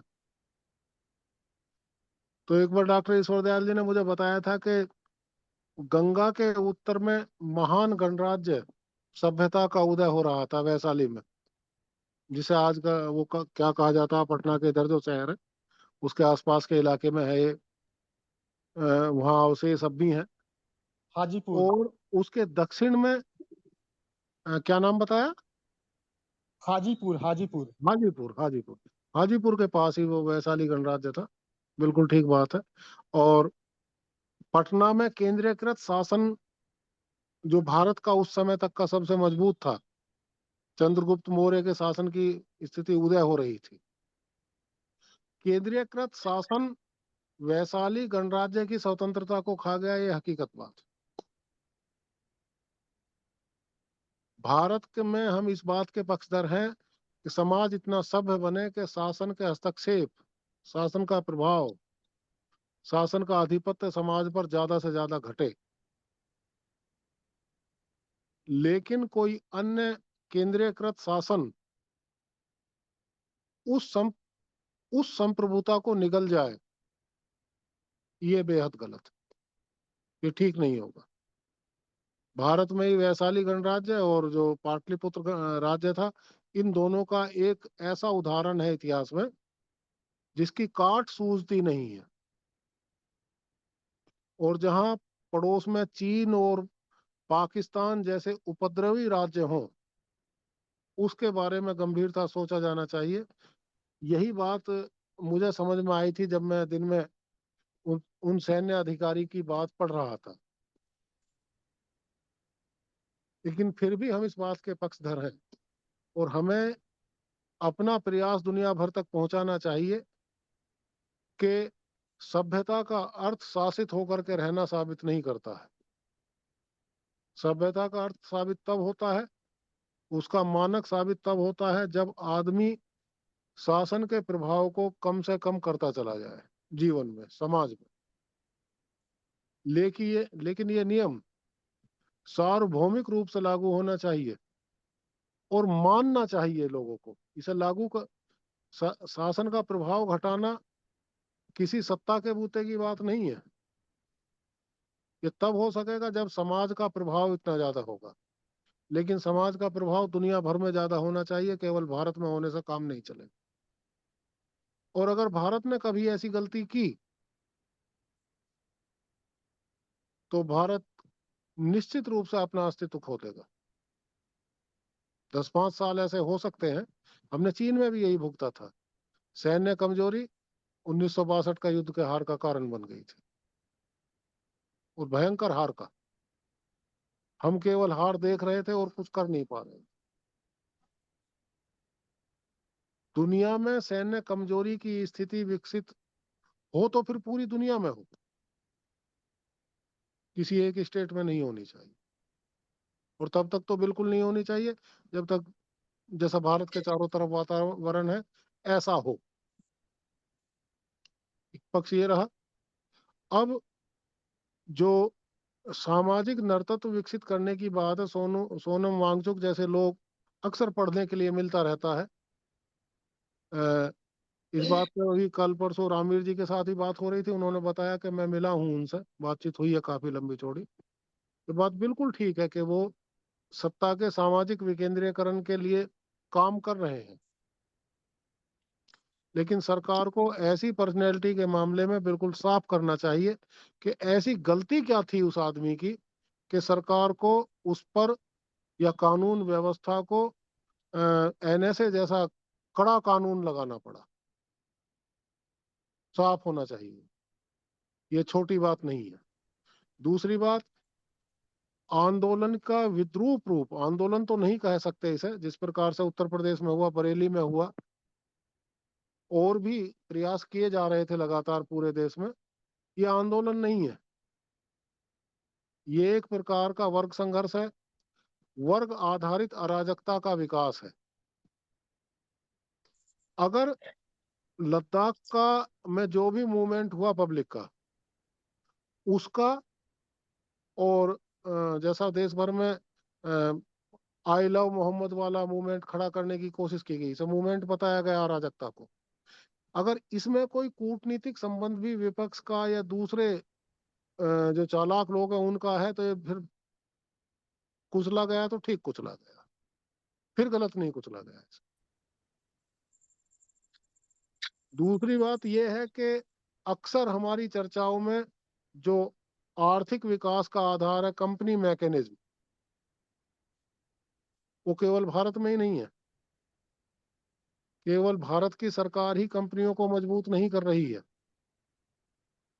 दुनिया की जितनी भी मजबूत अर्थव्यवस्थाएं हैं वो सभी की सभी कंपनी मैकेनिज्म के आधार पर अपना आर्थिक विकास कर रही हैं, अपनी आर्थिक स्थिति मजबूत कर रही हैं।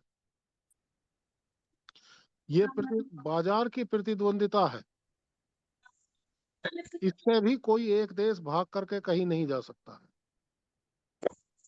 अमेरिका अपने कंपनी मैकेनिज्म को, अपने कंपनी का जो उसका जो ढांचा है, उसके यहाँ विभिन्न कंपनियां इतनी मजबूत हैं। चीन में विभिन्न कंपनियां इतनी मजबूत हैं। चीन की सरकार बहुत ताकतवर है।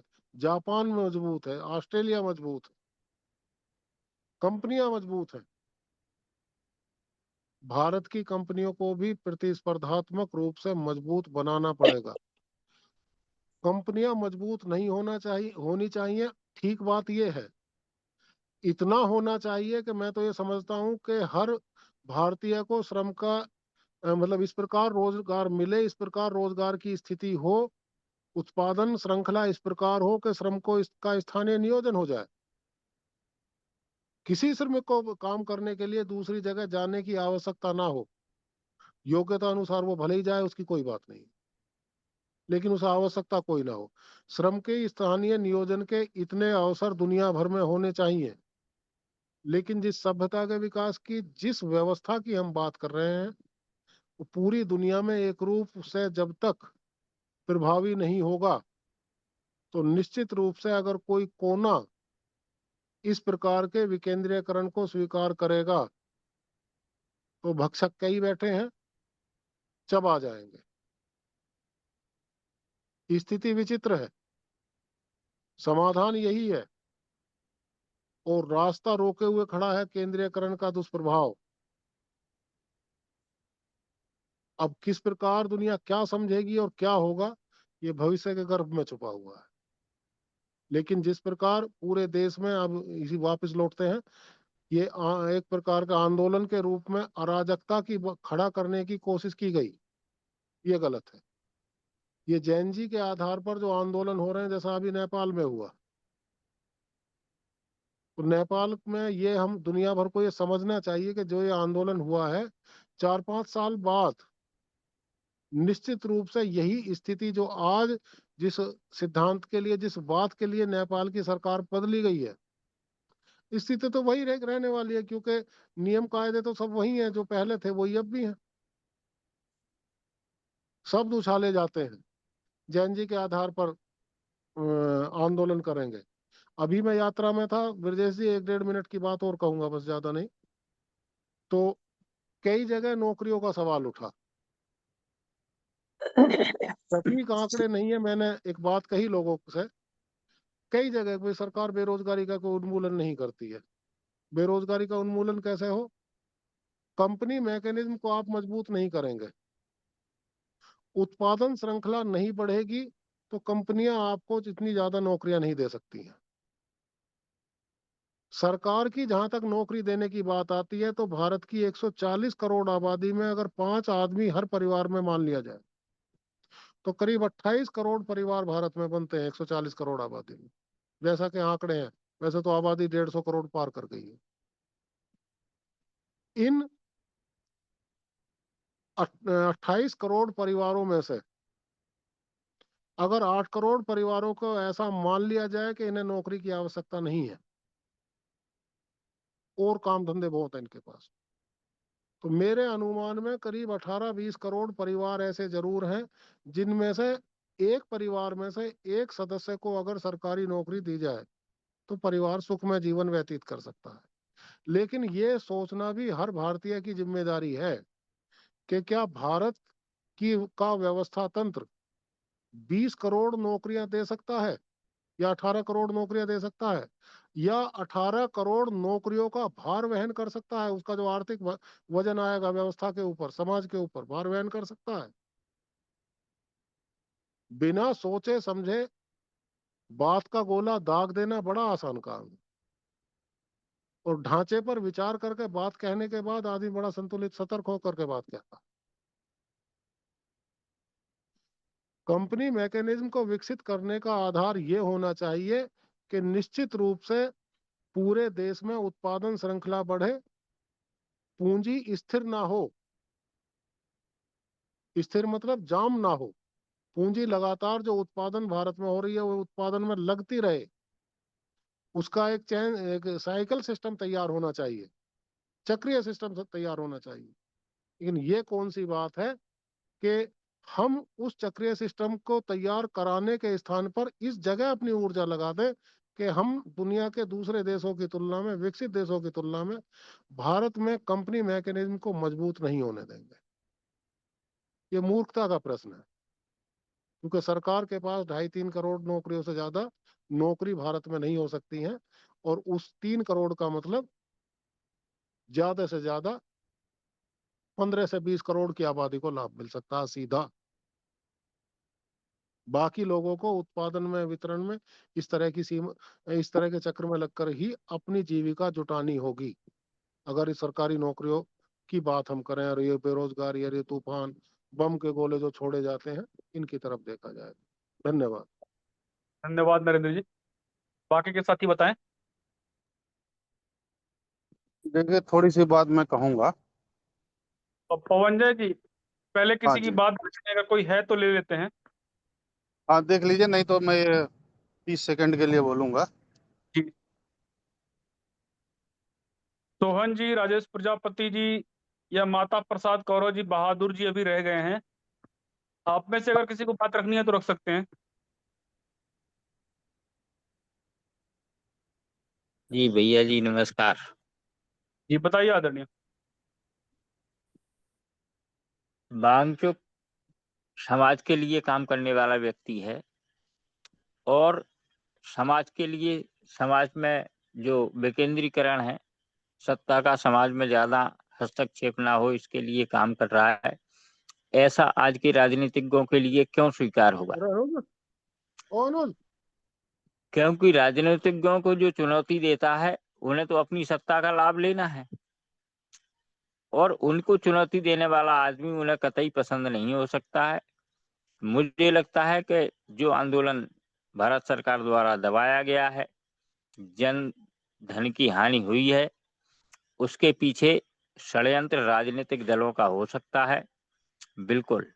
अब घुसपैठिए अगर बाहर से किसी भी बॉर्डर लाइन से अंदर प्रवेश करते हैं तो ये किसकी जिम्मेवारी है? अर्थात हमारी सीमाएं क्या सुरक्षित नहीं है? इतने इन्वेडर्स आते हैं, कहीं पाकिस्तान से आते हैं, कहीं नेपाल से आते हैं, कहीं श्रीलंका से आते हैं, तो कौन है इसके लिए जिम्मेवार? क्या इसका श्रेय सरकारों को नहीं देना चाहिए? अगर सरकारें इसको स्वीकार नहीं करती हैं तो क्या जनता आंदोलित नहीं होगी? तो जो प्रतिमाएं हैं उनको, उनका संरक्षण होना चाहिए। जो समाज को सशक्त करने के लिए लड़ रहे हैं उनको निश्चित रूप से, हाँ, यदि कॉन्स्पिरेसी है, वो किसी हमारे पड़ोसी देश के साथ मिलकर के कोई षड्यंत्र रचते हैं, उसके लिए उसे जरूर सजा दी जानी चाहिए। लेकिन जो समाज के लिए काम कर रहा है उसे निश्चित रूप से स्वतंत्र विचार व्यक्त करने की आज़ादी होना चाहिए। उसे नैतिक मूल्यों को बढ़ाने के लिए आंदोलन करने की परमिशन होना चाहिए। तो मेरी बात यहीं समाप्त होती, आगे और बात रखें। धन्यवाद। धन्यवाद। बाकी के साथी बताएं।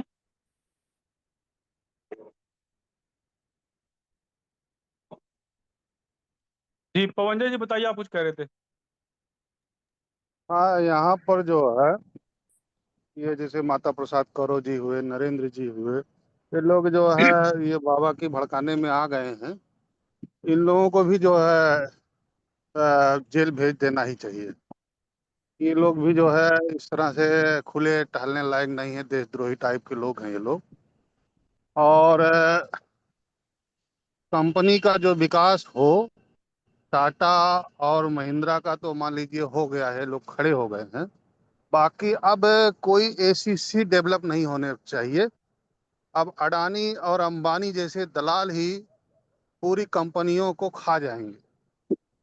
अगर कोई एनडीटीवी, कोई एसीसी सीमेंट अपनी प्रतिभा से कुछ डेवलप करने का कोशिश करेगा इनको ये कंपनियां ले लेंगी और ये प्रोडक्ट भले ना बनाए, लेकिन ये जल जंगल जमीन का दोहन खूब करेंगी। पूरे देश में जितना भी खनिज है उसको ये लूटेंगे। सहारा श्री को जेल भेज दिया गया और अब उसको अडानी श्री बना दिया गया। तो ये जो कंपनियों का डेवलपमेंट हो रहा है ये काफी अच्छा हो रहा है। इससे बाकी की जो छोटी मोटी कंपनियां हैं वो बाकी और लोगों के लिए नौकरी के अलावा विकल्प रहेगा भी नहीं। तीसरी बात, एक कहानी है छोटी सी। एक तोते का मुखिया था, वो तोतों को सिखाता था कि शिकारी आएगा, जाल बिछाएगा, दाना डालेगा, हम नहीं फंसेंगे, नहीं फंसेंगे, नहीं फंसेंगे। बच्चों ने शिकारी को देखा नहीं था, ना जाल को देखा था, लेकिन वो गाना गाते थे कि शिकारी आएगा, जाल बिछाएगा, दाना डालेगा, हम नहीं फंसेंगे, नहीं फंसेंगे, नहीं फंसेंगे। शिकारी आया और देखा कि यहाँ के लोग तो बड़े होशियार हैं, रोज चर्चा कर रहे हैं, रोज गाना गा रहे हैं, केंद्रीकरण, सत्ता का कम से कम हस्तक्षेप, समाज के लोग मिलके अपने लिए नियम बनाएं। उसने कहा लाओ चाला एक बार जो है जाल डाल के देख लेते हैं, और उसने जाल डाल दिया और सारे तोते जो है शिकारी आएगा, जाल बिछाएगा, दाना डालेगा, हम नहीं फंसेंगे, नहीं फंसेंगे कह के दाना चुगने लगे और सबको बांध के वो लेके चला गया और वो गाना गाते रहे। धन्यवाद। जी धन्यवाद। बाकी के साथी बताएं। हाँ, मैं एक बात कहना चाहता हूँ। जी आदरणीय। राजनीतिक पक्ष विपक्ष विरोध और निंदा की बात बहुत हो गई है। मंगला प्रसाद जी शॉर्ट में रखिएगा 1-2 मिनट में।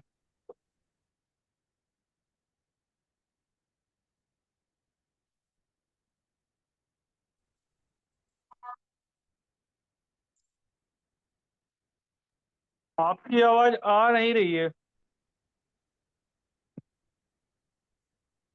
कोई और साथी बताएं।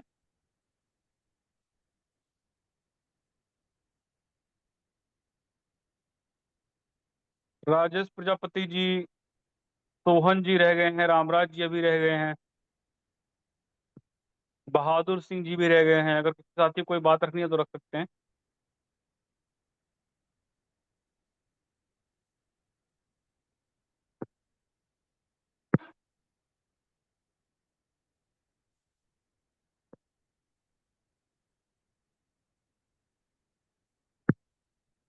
किसी साथी का कोई प्रश्न हो तो प्रश्न भी रख सकते हैं, विपुल जी से पूछ सकते हैं, या अपनी बात रखना चाहें तो रख सकते हैं, कोई भी साथी।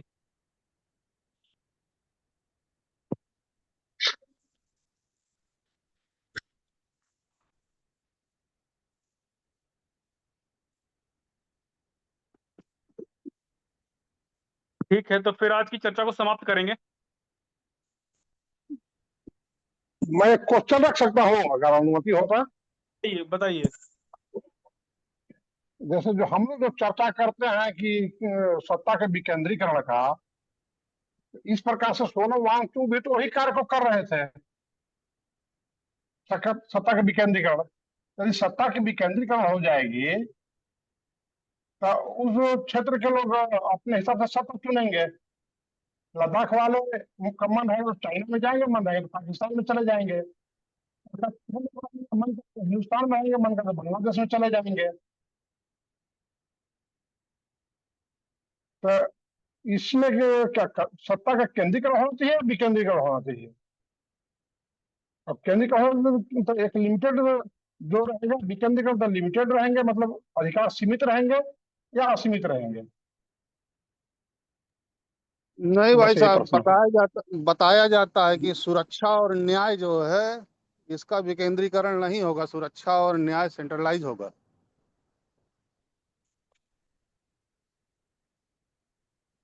जी विकास के लिए जो है आप जो है अपना व्यवस्था बना सकते हैं, बाकी सुरक्षा और न्याय तो सेंट्रलाइज रहेगा। भैया जी क्या है, सरकार गुप्तचर चाहती न्याय है। व्यवस्था, गुप्तचर न्याय व्यवस्था रहेगी, गुप्तचर पुलिस की व्यवस्था रहेगी, आपातकाल की परिस्थितियां तय करने की व्यवस्था रहेगी। पर वैदराज जी, सरकार और जो नेता जो हैं ये चाहते हैं कि जिस प्रकार से उत्तराखंड के लोगों ने गोपेश्वर गांव में जंगलों को बचा लिया था चिपको आंदोलन के द्वारा, ऐसी कहीं विकट स्थिति लद्दाख में भी सरकार के सामने फिर ना आ जाए। ये नेता अपने स्वार्थ की सिद्धि के लिए ये सारी चीजें कर रहे हैं, मुझे ऐसा समझ में आ रहा है। आप तो देशद्रोही हैं माता प्रसाद जी। जी जी भैया जी, बिल्कुल हमारे साथ आप भी हैं कंधे से कंधा मिलाकर।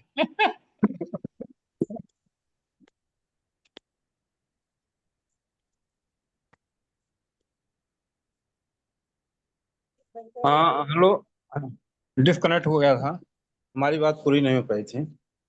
मंगला प्रसाद जी 1 मिनट में बात रखिएगा। अच्छा,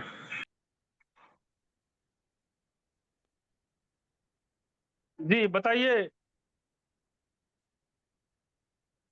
हाँ हेलो।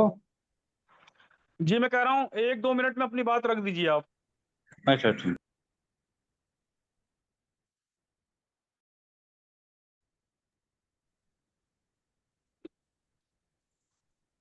बताइए मंगला प्रसाद जी कुछ कह रहे हैं। हाँ, तो हम ये कह रहे थे कि अभी जो बातें बहुत हो रही है पक्ष विपक्ष व्यंग्यात्मक लहजे में या नकारात्मक सकारात्मक, ये सब बातें जो है कि होती रहती हैं।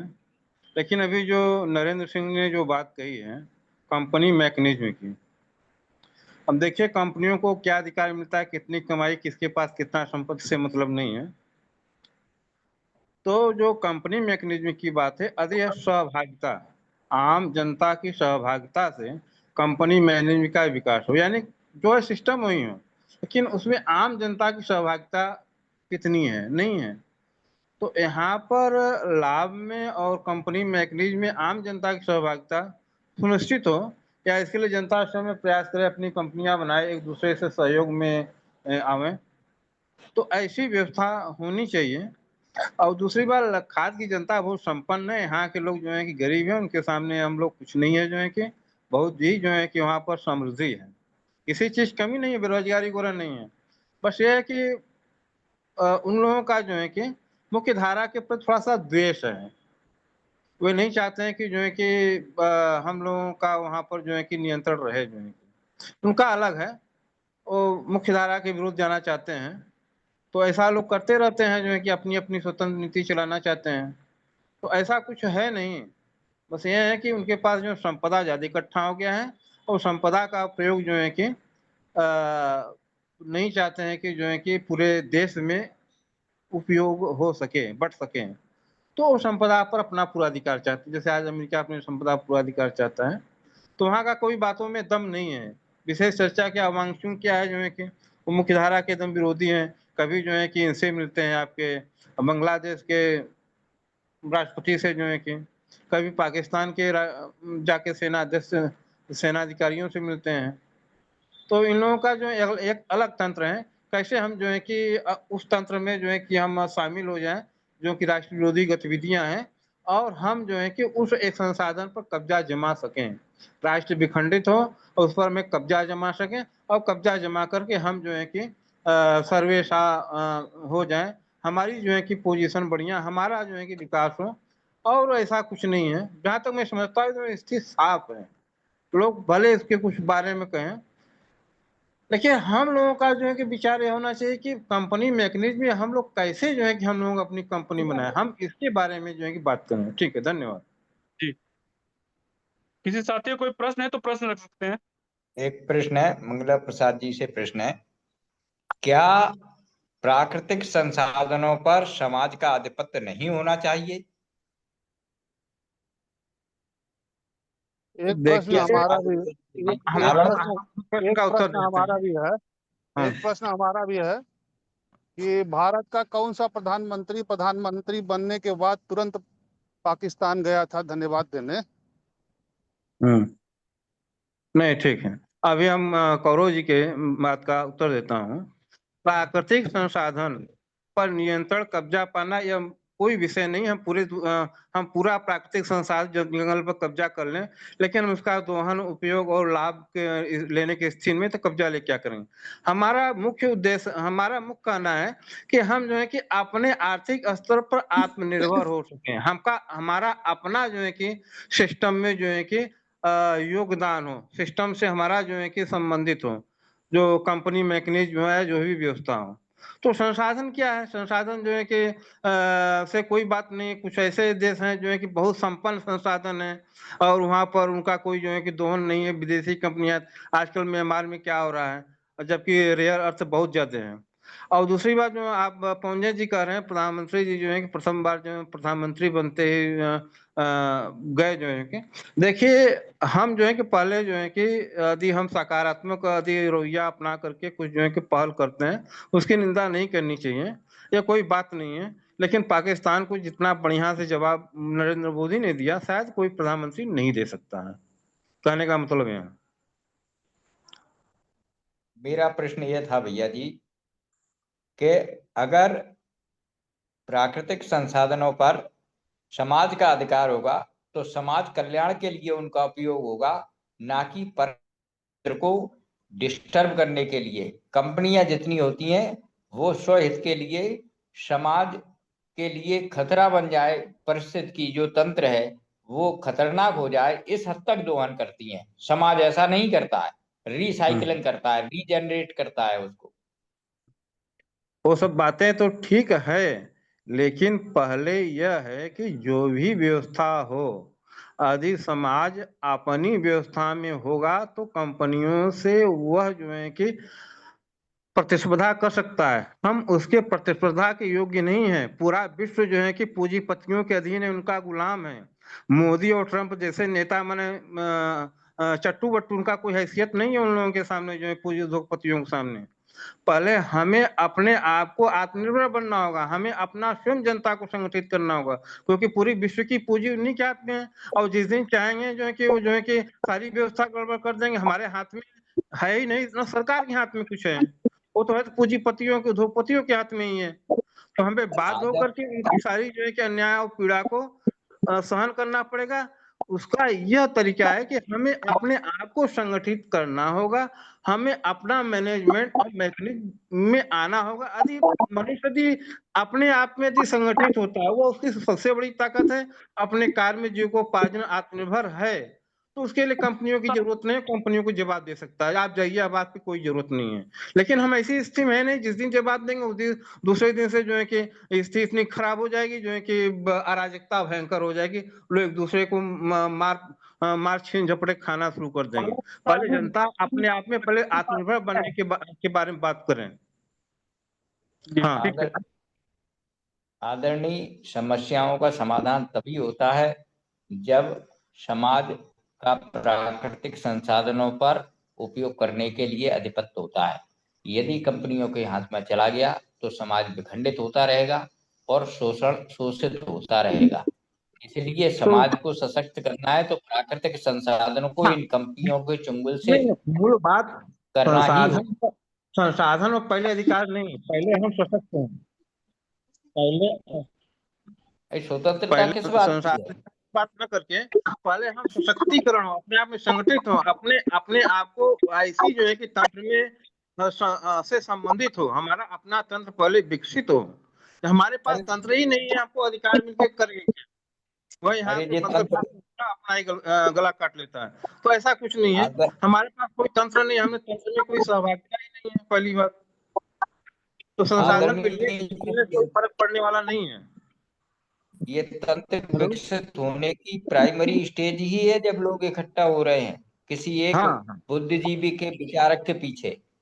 और वो चेतना जागरण का काम कर रहा है, चेतना जागृत हो रही है, इसलिए लोग उद्वेलित हुए। अब उनके बीच में कुछ अराजक तत्व इन्हीं कंपनियों के चाटुकारों को घुसाया गया है, जिसके कारण ये अराजकता फैली है।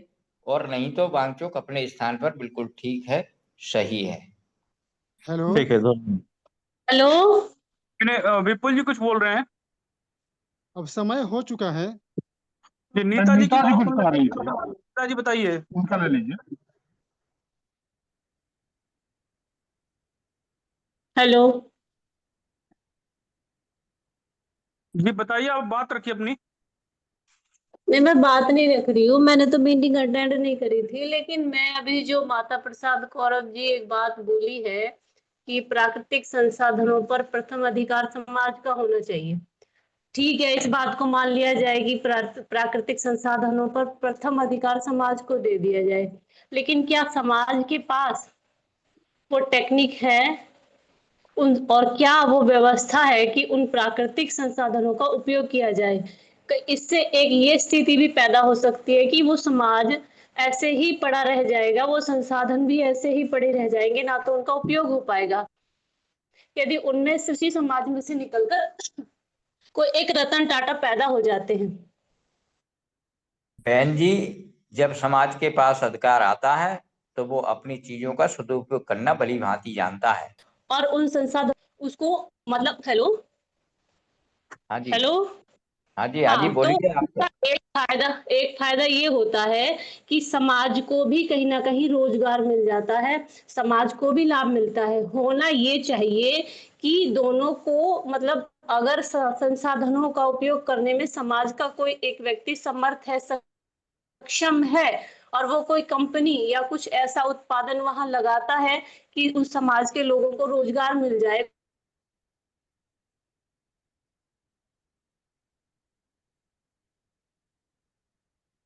और उसको भी लाभ हो। बीच चाहिए नहीं तो समाज को दे दीजिए और वहां कभी ना कोई रोजगार लगेगा ना कोई सुविधा होगी, बस संसाधन ऐसे ही बेकार। जैसे एक हथियार को आपने बना दिया, उसका इस्तेमाल कभी किया नहीं तो जंग लगेगी और खराब हो जाएगा। एक ये स्थिति इससे पैदा होती है और इसके लिए सरकार ने एक व्यवस्था की है। जितनी भी राष्ट्र स्तर की कंपनियां हैं, चाहे रिलायंस है, टाटा है, लखानी है, सबको एक CSR करके कॉर्पोरेट सोशल रिस्पॉन्सिबिलिटी फंड दिया है। वहां पे उनको करना ये है कि यदि वो वहां के पर्टिकुलर जिस स्थान के संसाधनों का उपयोग करते हैं तो उसके बदले कुछ वेलफेयर सर्विसेज उस समाज को उनको देनी होगी, चाहे वो हेल्थ सुविधा के रूप में दे, उसका मतलब उनको रिपे करना होगा। बहन जी, बात ये है कि जितनी भी कंपनियां करती हैं वो डिग्रेडेशन तो करती हैं लेकिन रीजेनरेशन नहीं करती हैं। समस्या भारतीय समाज में या पूरी दुनिया में यही आ रही है, इसलिए समाज के सामने समस्याएं खड़ी हो रही हैं। समाज में प्रबुद्ध वर्ग है, वो मैनेज करता है अपने आप को और प्रकृति को भी मैनेज करके चलता है, संतुलनवादी है समाज पूरा। जबकि कंपनियां संतुलनवादी नहीं है, वो एक तरफा निर्णय लेती हैं, वो केवल अपने फायदे को ही अंजाम आंदोलनवादी है देती तो हैं, दूसरी चीज नहीं है।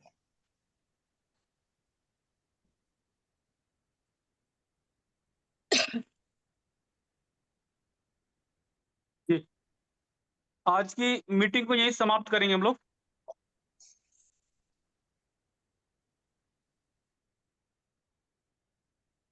संजय भाई, मीटिंग समाप्त कर सकते हैं।